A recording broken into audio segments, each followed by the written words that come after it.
Hello everybody. हम पढ़ रहे हैं एनसीईआरटी क्लास 6 का हिस्ट्री।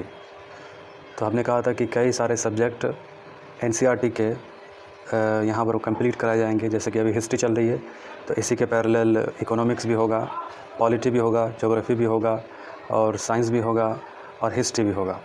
तो हिस्ट्री अभी हमें स्टार्ट किए हुए हैं, हिस्ट्री की क्लास चल रही है। तो अगर आप नए हैं तो ज्वाइन हो जाए। तो 5 लेसन तक हम पढ़ चुके हैं और लेसन नंबर आज है 6। तो स्टार्ट करने से पहले 2 बातें मैं बता दूं कि ये वीडियो किन बच्चों के लिए काम का है। तो पहले तो स्टैंडर्ड 6 में जो बच्चे हैं उनके लिए स्टैंडर्ड उनके सिलेबस के हिसाब से है, उनमें उनका काम का वीडियोज़ है ये। और दरअसल सबसे ज़्यादा उन लोगों के लिए है कि जो कॉम्पिटिटिव एग्ज़ाम की तैयारी में है, चाहे वो यूपीएससी क्यों ना हो। क्योंकि हम देखते हैं कि अब क्या होता है कि जो सिलेबस होता है वो सिलेबस के अकॉर्डिंग जो है सवाल बनते हैं। और सिलेबस में अगर कोई क्लास 6 का किताब अगर आपके सिलेबस को अप्रोच कर रहा है, आपके सिलेबस के अकॉर्डिंग है, तो फिर उसका अहमियत बहुत ज़्यादा बढ़ जाता है। ठीक है, तो फिर मायने नहीं रखता वो क्लास 6 का है, चाहे 5 का है, चाहे 8, 9, 10 जो भी क्लास का हो। तो यूपीएससी की जहाँ तक बात है कि आप सवाल देखेंगे जैसे कि हड़प्पा सभ्यता के बारे में हर साल 1 या 2 क्वेश्चन पूछे जाते हैं। और फिर आर्ट एंड कल्चर से भी सवाल 1-2 सवाल जो हर साल पूछे जाते हैं। बौद्ध धर्म के बारे में, जैन धर्म के बारे में हर साल 1 सवाल या 2 सवाल यूपीएससी पूछता है। और फिर इसी तरीके से स्टेट पीसीएस एग्ज़ाम में भी सवाल बनते हैं। तो आप देखिएगा सिलेबस, अगर देखिएगा तो आप देखिए स्टैंडर्ड 6 की क्लास की दृष्टिकोण आपने रखिए। आपको देखना है कि हमारे जो सिलेबस है जिसकी तैयारी कर रहा हूँ मैं, जो पढ़ रहा हूँ, तो क्या उससे कुछ इस क्लास के किताब से क्या उसमें से कुछ मेल खाती है। तो हाँ, बहुत सारी ऐसी चीज़ें हैं जो आपको बहुत इम्पॉर्टेंट्स है जिससे कि सवाल बनते हैं। और सवाल ऐसे बनते हैं कि फिर आप जवाब देने में भी बहुत हैरान रह जाते हैं। तो चलिए बड़े बारीकी से हम पढ़ेंगे अध्याय 6 नए प्रश्न नए विचार। तो पिछले 5 क्लास तक जो हम पढ़ा चुके हैं, लेसन नंबर 5 तक, तो उन वीडियोस को जा करके पहले देख लो, फिर लेसन नंबर 6 आप देखना। तो चैप्टर का नाम है नए प्रश्न नए विचार। तो जैसा कि हमने पिछली वीडियो में आपको कहा था कि हर एक चैप्टर का कनेक्शन पिछले चैप्टर से होता है। अगर आप एक लगातार से अगर लेसन 1 से अगर आप पढ़ते चले आ रहे तो आपको समझने में थोड़ी आसानी होती है। अगर 20 से कोई चैप्टर पढ़ना शुरू कर दे तो फिर दिक्कत होता है, क्योंकि एक लिंक्ड होता है। अगर शुरू से पढ़ते हो तो वो लिंक्ड वो आपको समझ में आता है। ठीक है, तो वो लिंक्ड को बरकरार रखने के लिए पहले आप 1 देखो, 2 देखो, 3, 4, 5 फिर 6 आकर के देखो, तब वो लिंक्ड आपको पता चलेगा। नए प्रश्न नए विचार। तो चले देखते हैं। तो अनघा निकली सैर पर। अनघा आज पहली बार अपने विद्यालय की ओर सैर पर जा रही थी। तो इसी तरीके से एनसीईआरटी के सारी किताबों में आप पहले देखेंगे एक डोमेस्टिकली कुछ ऐसे बातें होगी कि जिसमें आप ऐसा लगेगा कि जैसे कि हमारे घरेलू बातें की तरह होगी, जिसमें कि आप भी फेसेस करते हैं ऐसी बातें, ऐसी चीज़ें।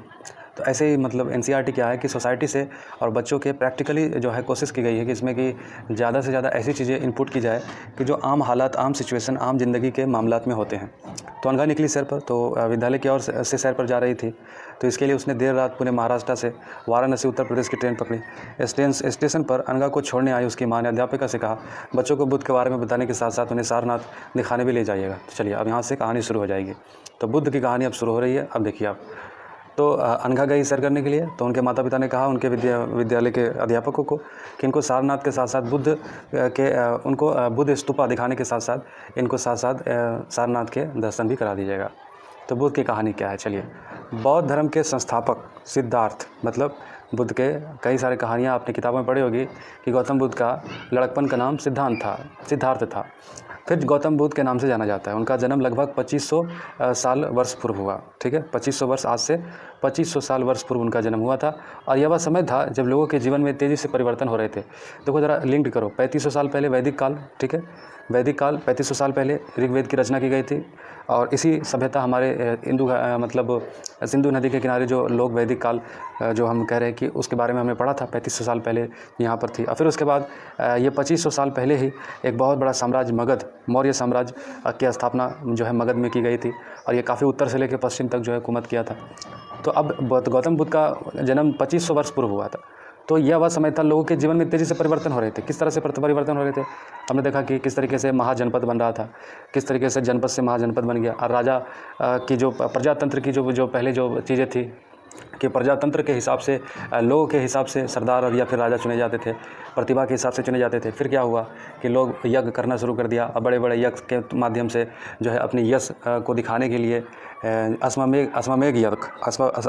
यज्ञ, जिसके बारे में देखा था कि एक घोड़े को छोड़ दिया जाता था और फिर जो वो घोड़ा जितना दूर तक भ्रमण करता रहता था या फिर किसी के राज्य में दाखिल हो गया और उस राज्य के राजा ने अगर उस घोड़े को पकड़ लिया तो मतलब था कि वो युद्ध चाहता है, मतलब वो दिखाना चाहता है कि हम आपसे ज़्यादा शक्तिशाली है। अगर वो छोड़ दिया तो इसका मतलब ये होता था कि वो उस व्यक्ति का, उस राजा का या फिर उस सरदार का कह ले कि अधीनता स्वीकार कर लिया। तो इस तरीके से जो है चीज़ें हो गई और फिर उसके बाद उसके मरने के बाद उसका बेटा उसके पद को आसीन होने लगा। तो ये सब चेंजेज होना शुरू हो गया। तो उसी के बारे में कह रहे कि 2500 वर्ष पूर्व हुआ था गौतम बुद्ध का जन्म, और यह वह समय था कि जब लोगों के जीवन में परिवर्तन आ रहे थे, तेज़ी से राज्य के तौर तरीकों में परिवर्तन आ रहे थे, लोगों के जीवनों में परिवर्तन आ रहे थे। और जैसा कि तुमने अध्याय 5 में पढ़ा, महाजनपदों के कुछ राजा, जैसा कि हमने बताया भी आपको, महाजनपदों के कुछ राजा इस समय बहुत शक्तिशाली हो गए थे। हज़ारों सालों के बाद फिर से उन्हें नए हज़ारों सालों के बाद नगर उभर रहे थे, गांव के जीवन में भी बदलाव आ रहा था। बहुत से विचारक इन परिवर्तनों को समझाने का प्रयास कर रहे थे, वे जीवन के सच्चे अर्थ को जानना चाह रहे थे। मतलब वैदिक काल से जो चीज़ें बिगड़ गई थी, फिर वैदिक काल से इंटरलिंक्ड कीजिए। मतलब वैदिक काल 4 वर्णों में जो है पुरोहितों ने बांट दिया था, समाज को बांट दिया था ना, चार वर्गों में बांट दिया था। ये बांटने वाला कौन था? पुरोहित था। पुरोहित मतलब ब्राह्मण, तो इन्होंने बांटा। ये बिगाड़ जब शुरू हुआ, मतलब वैदिक काल में चीज़ें ठीक थी, राजा भी ठीक से चुना जाता था, प्रजातंत्र भी था, सलाह मशवरा से जन के जो है सलाह एडवाइस से चीज़ें चलती थी। बाद में फिर जब ये वंशज हुआ, शासक जब वंशज हो गए तो फिर पुरोहितों ने फिर क्या कर दिया, इन्होंने भी मनमानी शुरू कर दी, धर्म में मिलावट करना शुरू कर दिया। और जब मिलावट करना शुरू किया तो फिर 4 वर्ण बना दिए। ब्रह्मा के मुख से ब्राह्मण पैदा हो रहा है, हाथों से क्षत्रिय हो रहा है, कमर से वैश्य हो रहा है, पैरों से शूद्र हो रहा है। तो ये सब बदलाव ही तो था ना, ये सब चेंजेज आ रहे थे समाज में। तब गौतम बुद्ध का जन्म हुआ था। गौतम बुद्ध का जन्म ऐसे लिंक्ड कीजिए आप, तब आपको और अच्छा से समझ में आएगा कि जब जब पाप बढ़ जाता है तो उस पाप को मिटाने के लिए कोई ऐसा जन्म लेता है कि जो उस अंधकार को मिटा देता है। तो गौतम बुद्ध उस वक्त के एक समझ लीजिए कि अवतार थे, कि जिस तरीके से कुरीतियाँ पुरोहितों ने और फिर राजा रजवाड़ों ने और शासकों ने जिस तरीके से फैला रखी थी। और चूँकि हम जानते हैं गौतम बुद्ध भी एक जन्म में थे, मतलब एक महाजनपद में से ही किसी राजा के पुत्र थे। समझ रहे बात? महाजनपद जो शासन जो चलाने वाले शासक वर्ग से ही गौतम बुद्ध थे, और या फिर महावीर जैन थे, उन्हीं वर्गों में से वो आते थे। तो लेकिन किस तरीके से उन्होंने शासक वर्ग को बदल दिया, समाज को बदल दिया, और पुरोहितों के जो 4 वर्णों की जो व्याख्या थी उसको बदल दिया, और लोगों को ईश्वर से किस तरीके से जोड़ा। तो गाँव के जीवन में बदलाव आ रहा था। बहुत से विचारक इन परिवर्तनों को समझने का प्रयास कर रहे थे, वे जीवन के सच्चे अर्थ का जानना चाह रहे थे। मतलब लोग तंग आ गए थे जिस तरीके से सोसाइटी बना दी गई थी, 4 वर्णों का जो चीज़ चल रहा था। तो बुद्ध क्षत्रिय थे, है ना कि नहीं? बुद्ध क्षत्रिय थे, वो चूँकि शासक वर्ग से थे तो क्षत्रिय ही हो गए। मतलब ये था कि क्षत्रिय वत्रिय कुछ नहीं होता है। दरअसल जो वर्ण बना करके रखा हुआ था तो उस दृष्टिकोण से तो वो क्षत्रिय हो गए ना, क्योंकि शासक वर्ग से थे। तो छोटे से गण से संबंधित थे। युवा अवस्था में ही ज्ञान की खोज में उन्होंने घर को छोड़ दिया था। अनेक वर्षों तक भ्रमण करते रहे, अन्य विचारकों से मिलकर चर्चा करते रहे। अंततः ज्ञान की प्राप्ति के लिए उन्होंने स्वयं ही रास्ता ढूंढने का निश्चय किया। इसके लिए उन्होंने बोध गया, यानी कि बिहार, बोध गया भी देखो गया नाम का एक जिला है, ये बिहार में ही है। तो बोध गया में एक पीपल के नीचे कई दिनों तक तपस्या की। अंततः उन्हें ज्ञान प्राप्त हो गया। कहते हैं ना, ढूंढने से खुदा भी मिल जाता है। ढूंढो, मेहनत करो। मेहनत ही वो सारे कामयाबी और सफलताओं का सारा राज छिपा हुआ है। इंसान के वो जिद्दी बने और इंसान के वो मेहनत करने का जो उसके अंदर जो चीज़ें होती है उसी में सारा चीज़। तो गौतम बुद्ध को ये ज्ञान की प्राप्ति हो गई, जो जिद था इनके अंदर कि इन्हें ईश्वर के विषय में, इस संसार के विषय में ज्ञान प्राप्त करना है। तो उन्हें बोध गया में पीपल के पेड़ के नीचे ये ज्ञान की प्राप्ति हो गई। तो कुशीनारा में मृत्यु से पहले तो पहली बार उपदेश दिया। तो कहाँ? सबसे पहले सारनाथ में। जब ज्ञान की प्राप्ति हो गई तो जब इनके पास ईश्वर का संदेश आया तो इन्होंने वाराणसी के निकट एक जगह है सारनाथ, वाराणसी के निकट एक स्थान सारनाथ, तो सारनाथ में इन्होंने सबसे पहला उपदेश दिया था। देखिए, जैसा कि हमने कहा कि कॉम्पिटिटिव एग्जाम में सवाल बनते हैं। क्लास 6 की किताब मत देखो, स्टैंडर्ड देखो आपके सिलेबस के अकॉर्डिंग है कि नहीं। तो देखिएगा, ये सवाल पूछा गया, यूपीएससी ने ये सवाल पूछा है कि गौतम बुद्ध ने अपने सबसे पहला संदेश कहाँ से शुरू किया था? वाराणसी के निकट सारनाथ से गौतम बुद्ध ने सबसे पहला अपना क्या स्पीच दिया था, लोगों को उपदेश दिया था। तो कुशीनारा में मृत्यु से पहले का शेष जीवन उन्होंने पैदल ही एक स्थान से दूसरे स्थान की यात्रा करने और लोगों को शिक्षा देने में व्यतीत किया। तो कुशीनारा में मृत्यु हुई। इस पर यह भी इंपॉर्टेंट है कि गौतम बुद्ध पर देखिए हर साल सवाल बनते हैं। तो ये सवाल ऐसा नहीं है कि एक बार पूछ लिया दोबारा नहीं पूछा जाएगा, और भी कई सारे कॉम्पिटिटिव एग्जाम में पूछा जाएगा। ठीक है। और इनकी मृत्यु कुशीनारा में हुई थी। और इससे पहले, मृत्यु से पहले हमेशा गौतम बुद्ध अपनी ज़िंदगी को दूसरों को ज्ञान बांटने और यात्रा करने में ही बिता दिए। अब बुद्ध ने शिक्षा दी कि जीवन कष्टों और दुखों से भरा है। ठीक है, बुद्ध की शिक्षा दी कि जीवन में इंसान को कष्ट झेलना होगा, दुख मुसीबत झेलनी होगी। और ऐसा इसलिए है क्योंकि हमारे अंदर इच्छा है, लालसा है। ठीक है, हम इच्छा करते हैं, हमें ये चाहिए, ठीक है, हमें वो चाहिए, और इच्छा हमारी कभी पूरी नहीं होती। इस वजह से हमारे अंदर क्या है, दुख भर जाता है। तो जो हमेशा पूरी नहीं हो सकती, ये कारण होता है कष्ट का, दुखों का। और कभी कभी हम जो चाहते हैं वो प्राप्त करने के बाद भी संतुष्ट नहीं होते। इच्छा इंसान की, कह ले कि दुखों का सारा कारण गौतम बुद्ध जी ने बताया कि इच्छा ही है, कि इंसान कभी इच्छा की प्राप्ति नहीं होती। अगर हो भी जाती है तो इंसान संतुष्ट नहीं होता और अधिक अथवा अन्य वस्तु को पाने की इच्छा करने लगता है। तो बुद्ध ने इसे लिप्सा को तृष्णा का मतलब ये एक बुराई है, ये एक शैतानी हरकत है। तो बुद्ध ने शिक्षा को दी आत्म संयम अपना कर हम ऐसी रसलालसा से मुक्ति पा सकते हैं। बुद्ध का ये थ्योरी था कि हमें क्या करना है कि आत्म संयम बरतना है, अपने नफ्सों को, अपने जान को, अपने ख्वाहिशों को कंट्रोल करनी है और जो भी इच्छा करे उसके पीछे भागना नहीं है। अगर उसके पीछे भागेंगे तो फिर पाप में संलिप्त हो जाएंगे, पाप में आगे बढ़ जाएंगे, पाप हो जाएगी, आगे बढ़ जाएंगे। इच्छा को दबा दिया करो। तो गौतम बुद्ध जी ने यही संदेश दिया।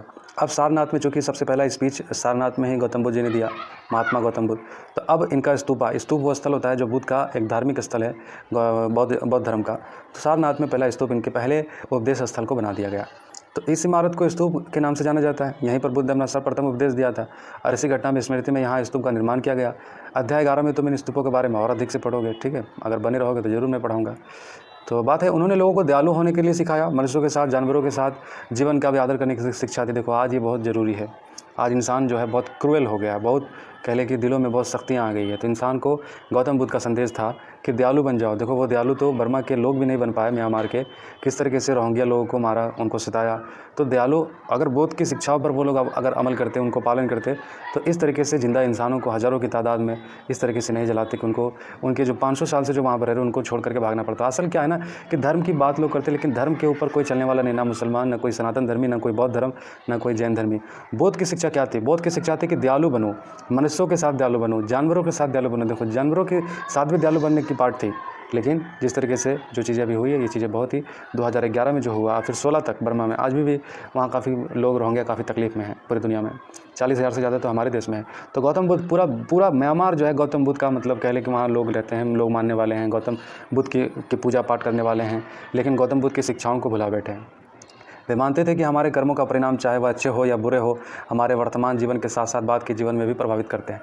गौतम बुद्ध का संदेश था इंसान जो भी करता है उसके परिणाम यहाँ पर भी भुगतने होंगे और इनके कर्म मरने के बाद भी इसके परिणाम भुगतने होंगे। अब बुद्ध ने अपनी शिक्षा में सामान्य लोगों की प्राकृतिक भाषा में दी। देखिए आप देखो यूपीएससी और स्टेट पीसीएस में सवाल बनता है कि गौतम बुद्ध जिस लैंग्वेज में बात करते थे वो किस लैंग्वेज में बात करते थे? प्राकृत। ये प्राकृत कहाँ से निकला? ये प्राकृत निकला है संस्कृत से ही निकला है, ठीक है। वैदिक काल में जो संस्कृत लैंग्वेज उसी से प्राकृत निकला है। अब गौतम बुद्ध इसी लैंग्वेज में वार्तालाप करते थे। इससे सामान्य लोग भी उनके संदेश को समझ सके। वे सामान्य लोग मतलब चरवाहे, पशुपालक या फिर ग्रामीण क्षेत्र के सारे लोग समझते थे प्राकृत भाषा को। तो ऐसे घुमा करके सवाल यूपीएससी वाले पूछेंगे कि ये प्राकृत की आम भाषा था, आम लोगों की भाषा थी, सभी लोग इसको समझते। देखो अभी क्या होता है ना कि भाषा भी कोई हार्ड होता है, कोई डोमेस्टिकली होता है कि लोग बोलते हैं तो सभी को समझ में आता है, कुछ ऐसे वर्ड होते हैं जो नहीं समझ में आता है। तो प्राकृत उस समय में आम भाषा थी। तो वेदों की रचना के लिए किस भाषा का प्रयोग हुआ था? तो आप जानते हो, सवाल है, बताओ क्या है? वेदों की रचना के लिए संस्कृत भाषा का प्रयोग हुआ था। तो बुद्ध ने कहा कि लोग किसी शिक्षा को केवल इसलिए नहीं स्वीकार करें कि यह उनका उपदेश है। मतलब बुद्ध जी का कहना था कि कोई भी शिक्षा को केवल किसी व्यक्ति विशेष को देखकर स्वीकार नहीं करना, बल्कि उसे वे अपने विवेक से मापे, मतलब देखे, चेक करे। आंखें बंद करके मानने से गौतम बुद्ध जी ने मना किया था। और उन्होंने ऐसा किस प्रकार किया? मतलब लोगों को ये चीज़ें बताई कि कोई भी अंधविश्वास की तरह चीज़ों को, आज हम कहते हैं ना साइंटिफिकली चीज़ों को प्रूव करो तब मानेंगे, बताओ कुछ थ्योरी, कुछ कंसेप्ट समझाओ तब हम एक्सेप्ट करेंगे। तो ये प्रेरणा तो ऋषियों की थी, ये प्रेरणा तो उन लोगों की थी जो उपदेश दिया करते थे, संसार को एक सूत्र में बांधने की कोशिश करते थे, अमन कायम करने की बात करते थे।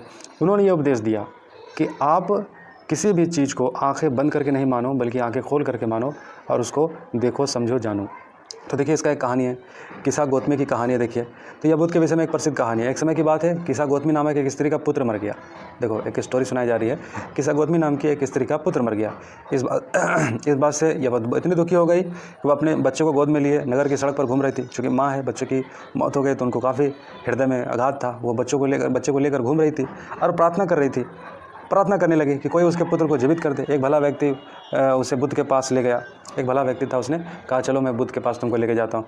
बुद्ध ने कहा मुझे एक मुट्ठी सरसों का बीज लाकर दो, मैं तुम्हारे पुत्र को जीवित कर दूंगा। देखिए कैसी बात, मतलब कितने विवेक और कितनी ज्ञान की बात अभी बुद्ध समझाने वाले हैं उस स्त्री को, कि अब क्या हुआ कि उनको कह रहे कि एक मुट्ठी सरसों का बीज ला करके दो तुम मुझे, और मैं तुम्हारे बच्चे को जीवित कर दूंगा। एकदम से नहीं कहा कि तुम्हारे बच्चे जीवित नहीं होंगे, मतलब समझाने का तरीका कितना ज़बरदस्त था। उन्होंने कहा एक मुट्ठी सरसों का बीज ला करके दो।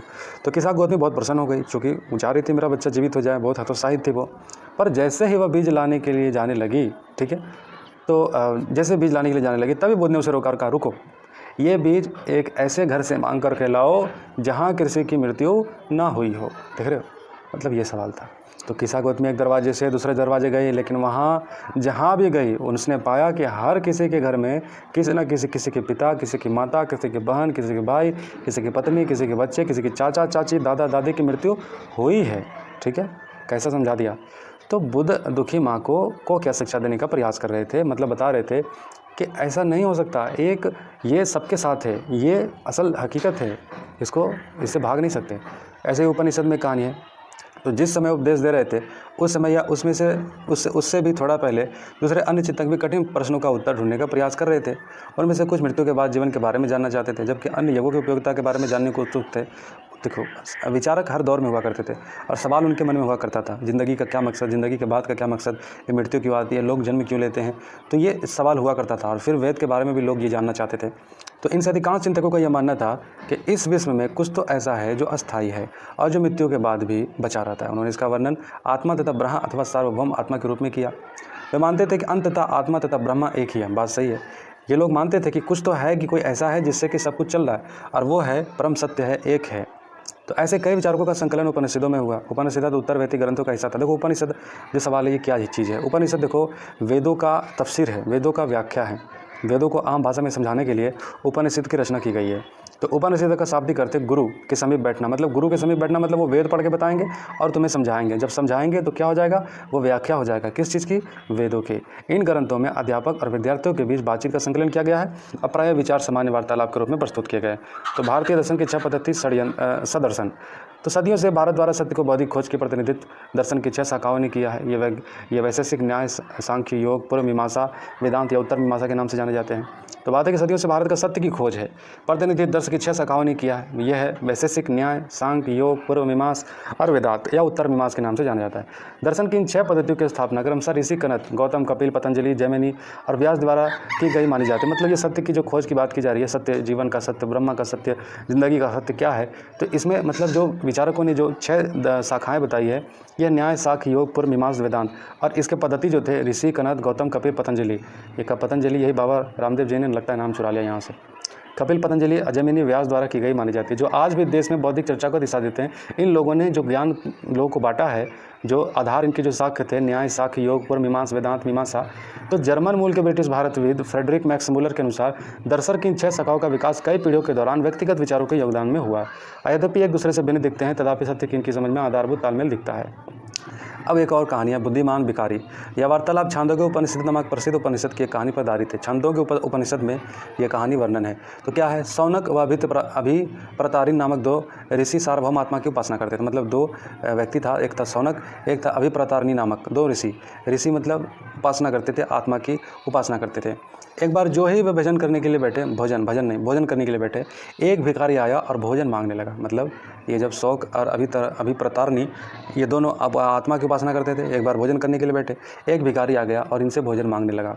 सौनक ने कहा, हमें तुम्हें कुछ नहीं दे सकते। सौनक ने कहा, एक में से, दोनों ऋषियों में से एक ने कहा, हम तुम्हें कुछ नहीं दे सकते। भिखारी ने पूछा, विद्वत जन आप किसकी उपासना करते हैं? अभिप्रतारिणी ने उत्तर दिया, सार्वभौम आत्मा की। देखो, मांगा था किससे? सौनक से, कहा नहीं दे सकते। भिखारी ने पूछा, विद्वत जन आप किसकी उपासना? तो अभिप्रतारिणी ने उत्तर दिया, सार्वभौम आत्मा की। मतलब ऐसा जो सबका है, एक है, मैं उसकी पूजा करता हूँ, आत्मा की पूजा। ओह, इसका मतलब आप यह जानते हैं कि यह सार्वभौम आत्मा संपूर्ण विश्व में विद्वान है। तो मतलब ये सवाल, देखो भिखारी बड़ा तगड़ा सवाल किया कि आप मतलब ये कहना चाहते हो कि वो सार्वभौम आत्मा जो संपूर्ण विश्व में विद्वान है, हर जगह है, आप उसकी पूजा करते हो? ऋषियों ने कहा, हाँ, हम ये जानते हैं। भिखारी ने फिर पूछा, अगर यह सार्वभौम आत्मा संपूर्ण विश्व में विद्वान है, मतलब हर जगह ये सार्वभौम आत्मा हर जगह है, तो ये मेरे अंदर भी विद्वान होगा। मैं कौन हूँ? मैं इस विश्व का एक भाग ही तो हूँ। तुम सत्य बोलते हो युवा ब्राह्मण, इसलिए है ऋषियों मुझे भोजन देकर आप उस सार्वभौम आत्मा को भोजन देने से मना कर रहे हो। मतलब भोजन मुझे दोगे तो सार्वभौम आत्मा जिसकी आप पूजा करते हो उसको भोजन दे रहे हो, और अगर मना कर रहे हो तो उसको मना कर रहे हो जो सार्वभौम आत्मा की जिसकी आप पूजा करते हो। तो भिखारी की बात की सच्चाई जानकर ऋषि ने उसे भोजन दे दिया। कितना तगड़ा सवाल था और कितना तगड़ा जवाब था, समझ रहे हो बात। इतने ज्ञानी हुआ करते थे वो लोग।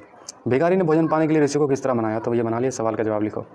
इन चर्चाओं में भाग लेने वाले अधिकांश पुरुष ब्राह्मण तथा राजा होते थे। कभी कभी गार्गी जैसे स्त्री विचारकों का भी उल्लेख मिलता है। विद्वता के लिए प्रसिद्ध गार्गी राज दरबारों में होने वाले वाद विवाद में भाग लिया करती थी।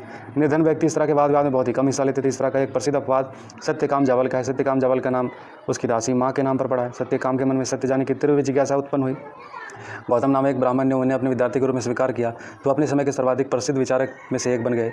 उपनिषदों में कई विचारकों का विकास के बाद में प्रसिद्ध विचारक शंकराचार्य के द्वारा किया गया, जिनके बारे में तुम कक्षा 7 में देखो। शंकराचार्य क्या होता है, जो आचार्य होता है वेदों का जो ज्ञानी होता है उसी को कहते हैं। कोई ऐसा कोई व्यक्ति नहीं है कि जो हमेशा से जिंदा, मतलब कोई व्यक्ति जो वेदों के पाठ करता है पढ़ाता है उसको शंकराचार्य उनको बड़ा गुरु मानते हैं। व्याकरणविद पाणिनि, ठीक है, पाणिनि का ग्रामर। इस युग में कुछ अन्य विद्वान भी खोज कर रहे थे। उन्हीं में से प्रसिद्ध थे पाणिनि, जो संस्कृत भाषा के काफ़ी व्याकरण की रचना की। उन्होंने व्याकरण की रचना करने वाले पाणिनि थे।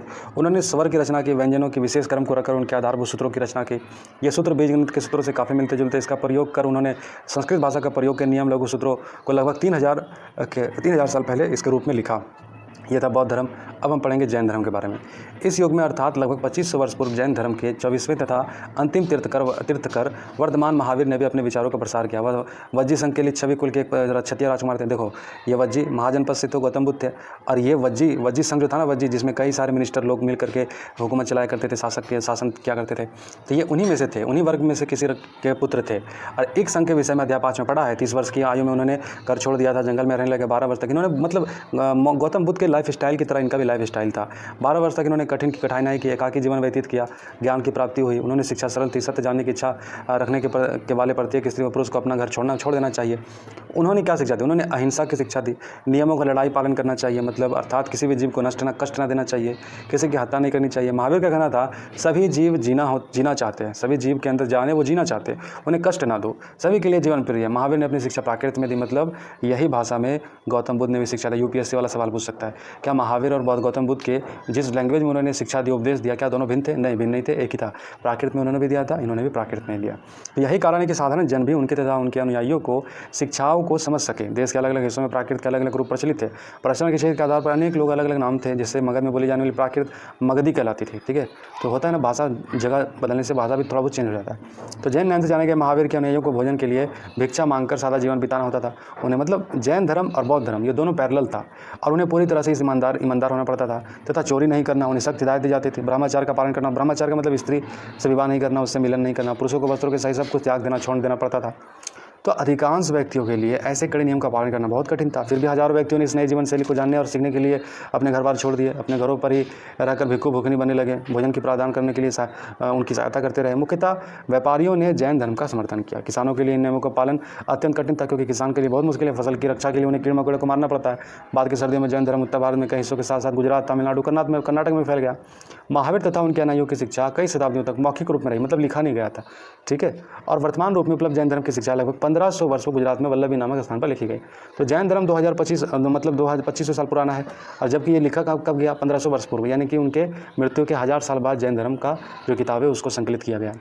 तो जैन शब्द जिन शब्द से निकला, जिसका अर्थ है विजेता। महावीर के लिए जिन शब्द का प्रयोग हुआ है। तो संघ महावीर तथा बुद्ध दोनों ही का मानना था कि घर का त्याग करने पर ही ज्ञान की प्राप्ति हो सकती है। ऐसे लोग के लिए उन्हें संघ नामक संगठन बनाया, जहाँ घर का त्याग करने वाले लोग एक साथ रह सके। संघ में रहने वाले बौद्ध भिक्षुओं के लिए बनाए गए नियम विनय पिटक नामक ग्रंथ से मिलते हैं। देखो, आप सवाल बनता है यहाँ पर, बौद्ध धर्म के जो नियम बनाए गए भिक्षुओं के लिए, वो किस में है? वो नियम विनय पिटक नामक ग्रंथ में है। और विनय पिटक से हमें पता चलता है कि संघ में पुरुषों और स्त्रियों को रहने के लिए अलग अलग व्यवस्था थी। सभी व्यक्ति संघ में प्रवेश ले सकते थे। हालांकि संघ में प्रवेश के लिए बच्चों को अपने माता पिता या दास को अपने स्वामी से या फिर राजा, मतलब लेना है सब ले सकते हो, लेकिन अपने स्वामी से अनुमति ले करके, ठीक है। और किस तरीके से? माता पिता से, दास है तो स्वामी से, राजा है यहाँ काम करने वाले लोग को राजा से, कर्जदारों को अपने देनदारों से अनुमति लेनी होती थी। एक स्त्री के लिए उसके अपने पति से अनुमति लेनी होती थी। संघ में प्रवेश लेने वाले स्त्री पुरुष बहुत सादा जीवन जीते थे। वे अपना अधिकांश समय ध्यान में बिताते थे, और दिन में एक निश्चित समय वो शहरों तथा गाँव में जाकर भिक्षा मांगते थे। यही कारण है कि उन्हें भिक्खु या भिक्खुनी इसीलिए कहा जाना, क्योंकि एक टाइम दिन में वो भीख मांगने के लिए जाते थे। तो वे आम लोगों को शिक्षा देते थे, एक ही साथ एक दूसरे की सहायता करते थे। किसी तरह की आपसी लड़ाई के निपटारा करने के लिए प्राय बैठक किया करते थे। तो बड़ा अच्छा माहौल था। संघ में प्रवेश लेने वाले ब्राह्मणी, क्षत्रिय, व्यापारी, मजदूर नाय, गणिकाएँ, दास शामिल थे। इनमें सभी जो कि बाँट के रखा हुआ था ना समाज को, इन्होंने सब समाज के बँटवारे को तोड़ दिया। इनमें से कई लोगों ने बुद्ध की शिक्षाओं के विषय में लिखा, कुछ लोगों ने संघ अपने जीवन के विषय में कुछ कविताएँ की रचना की। पिछले अध्याय में वर्णित संघ और इसके अध्याय में वर्णित संघ के बीच में 2 भिन्नताएँ बताई गई। इनमें क्या समानता है देखिए। अब बिहार की बात है, देखो बिहार का जो नाम पड़ा है ना, बिहार से पड़ा है। जो भिक्षु भिक्षिया जो भिक्षु भिक्षुनी जो थे, जो लोग गौतम बुद्ध के संग में आए थे, तो वो लोग बिहार उनके लिए क्या होता है, पहाड़ तराश करके चट्टान हुआ करता था, जिसमें तराश करके ये लोग को जो ठहराया जाता था। ये लोग रहते थे, राजा रजवाड़ा ये लोग काम करते थे, शासन वर्ग ये सब काम किया करता था, या फिर व्यापारी वर्ग भी ऐसा हेल्प किया करता था। तो जो वहाँ पर ठहरते थे उन्हीं को विहार कहा जाता था। ठीक है, पूजा करते थे, ईश्वर की आराधना में लीन रहते थे, तो उसको विहार कहता है। इसी विहार को आज है बिहार कहे जाने लगा। जैन तथा बौद्ध भिक्षु पूरे साल एक स्थान से दूसरे स्थान घूमते उपदेश दिया करते थे। वर्षा ऋतु में जब यात्रा करना कठिन हो जाता तो एक स्थान में निवास करते थे। ऐसे समय में अपने अनुयायियों द्वारा उदाहरण में बनाए गए अस्थायी निवासों में अपना पहाड़ी क्षेत्रों की प्राकृतिक गुफाओं में रहते थे। तो प्राकृतिक गुफा था वो, जिनमें ये लोग रहते थे, जिसको बिहार कहा जाता था। तो जैसे जैसे समय बीता गया, भिक्षु भिक्षुनियों ने समय तथा उनके समर्थनों ने अधिक अस्थायी शरणार्थियों की आवश्यकता का अनुभव किया तथा कई शरण स्थल बनाए गए। बिहार कहा गया। आरंभिक बिहार लकड़ी के बनाए गए तथा बाद में, पहले तो लकड़ी का बनाया गया था छोटा सा, लेकिन बाद में इनके निर्माण ईंटों से की गई। फिर पश्चिमी पहाड़ियों को तराश करके भी खोद कर बनाया जाने लगा। तो पहाड़ी को काट कर बनाई गई गुफा, यहाँ पर तस्वीर में देखो, यह कारले यानी कि महाराष्ट्र में है स्थित एक गुफा है। भिक्षु भिक्षुनी इन शरण में रहकर ध्यान किया करते थे। एक बौद्ध ग्रंथ से ज्ञात होता है कि जिस तरह महासागरों में मिलने पर नदियों की अलग अलग पहचान समाप्त हो जाती है, ठीक उसी तरह बुद्ध के अनुयायियों के जब से भिक्षुओं की श्रेणी में प्रवेश करते हैं तो सब एक हो जाते हैं। तो प्रायः किसी न धन व्यापारी राजा था भूस्वामी द्वारा दान की गई भूमि पर विहार निर्माण होता था। स्थानीय व्यक्ति भिक्षुनी भिक्षुनियों के लिए भोजन वस्त्र दवाइयाँ देकर लेकर आते थे, जिसके बदले भिक्षु और भिक्षुनियाँ लोगों को शिक्षा देते थे। आने वाले लोगों को शताब्दियों बौद्ध धर्म महाद्वीप के विभिन्न हिस्सों के साथ साथ बाहरी क्षेत्रों में फैलता है। इसी तरीके से बौद्ध धर्म फैलता रहा गौतम बुद्ध के जाने के बाद भी। तो आश्रम व्यवस्था हो गया। जैन तथा बौद्ध धर्म जिस समय लोकप्रिय हो रहे थे, लगभग उसी समय ब्राह्मण का आश्रम व्यवस्था का विकास किया। यह आश्रम शब्द का तात्पर्य लोगों द्वारा रहने तथा ध्यान करने के लिए प्रयोग आने वाले स्थान से नहीं, बल्कि इसका तात्पर्य जीवन के एक चरण से है। ब्रह्मचार्य, गृहस्थ, वानप्रस्थ तथा संन्यास नामक 4 आश्रम की व्यवस्था की गई। कि मतलब देखिए, बौद्ध धर्म और जैन धर्म क्या कर रहा था, लोगों को बाहर से दुनिया के अंदर, इस दुनिया से कट करके रहने को, ईश्वर से ध्यान लगाने को और इच्छाओं को कम करने को और चीज़ों को इस तरीके से करने की शिक्षा दिया करते हैं। उसी तरीके से बौद्ध धर्म जो वैदिक काल का जो धर्म था वो काफ़ी ख़राब हो रहा था। तो फिर ब्राह्मणों ने भी सोचा कि हमें कुछ सुधार करने पड़ेंगे तभी हमारा धर्म चलेगा। तो इन्होंने भी सुधार किया। ब्रह्मचार्य, गृहस्थ, वानप्रस्थ तथा संन्यास नामकर की व्यवस्था की, जो बौद्ध धर्म और जैन धर्म से मिलता जुलता था। ब्रह्मचार्य के अंतर्गत ब्राह्मण, क्षत्रिय, वैश्य यह अपेक्षा की जाती थी। इस चरण में दौरान से सादा जीवन बिताकर वेदों का अध्ययन करेंगे। गृहस्थ आश्रम के अंतर्गत उन्हें विवाह कर गृहस्थ के रूप में रहना होता था। वानप्रस्थ के अंतर्गत उन्हें जंगल में रहकर साधना करनी थी। अंततः यह सब कुछ त्याग कर सन्यासी बन जाना था। ठीक है, मतलब यही था। आश्रम व्यवस्था ने लोगों को अपने जीवन का कुछ हिस्सा ध्यान लगाने पर बल दिया। प्राय स्त्रियों को वेद पढ़ने की अनुमति नहीं थी। उन्हें अपने पति द्वारा पालन किए जाने वाले आश्रम का हिस्सा अनुसरण करना होता था। संघ के जीवन में आश्रमों की यह व्यवस्था किस तरह भिन्न थी, यहाँ किन वर्णों का उल्लेख हुआ, ये सभी 4 वर्णों को यह आश्रम व्यवस्था अपनाने की अनुमति थी। तो अन्यंत्र यहाँ पर क्या है, एटलस मिरान ढूंढो। जरथूत एक ईरानी पैगंबर थे। उनकी शिक्षाओं का संकलन जैन अवस्था नामक ग्रंथ में मिलता है। जैन अवस्था भाषा तथा इसके वर्णित रीति रिवाज वेदों की भाषा रीति रिवाज से काफ़ी मिलते जुलते हैं। जरथूस्त की मूल शिक्षा सूत्र है सदविचार, सदवचन तथा सदकार्य। बड़ा अच्छी बात यहाँ पर है ईश्वर, बल, सत्य प्रधानता एवं सदविचार प्रदान कीजिए, जिनके जरिए हम शांति बना सके। 1000 से अधिक वर्षों तक जरथूस्तवाद ईरान का एक प्रमुख धर्म रहा। बाद में कुछ जरथूस्तवादी ईरान से आकर गुजरात और महाराष्ट्र के नगरों में बस गए। वे लोग आज ही पारसियों के रूप में उनके पूर्वज हैं। तो कल्पना करो कि तुम लगभग 2500 वर्ष पूर्व हो और एक उपदेश सुनने के लिए चाहती हो। वहाँ जाने की अनुमति लेने के लिए तुम्हें अपने माता पिता से सहमति लेनी होगी। तो कैसे लोगे, इसका वर्णन करो। आओ याद करें, यहाँ कुछ सवाल है, इसका सवाल का जवाब लिखो। और मुझे लगता है इसी के साथ ये चैप्टर समाप्त हो गया है। तो कैसा लगा चैप्टर, अच्छा लगा, बुरा लगा, कमेंट में लिख करके बताओ। और अगर बुरा लगा तो बुरा लिख दो, अगर अच्छा लगा तो अच्छा लिखो और लाइक कर लो। पहली बार हो तो सब्सक्राइब करो और शेयर करो, मोटिवेट करो। Thank you.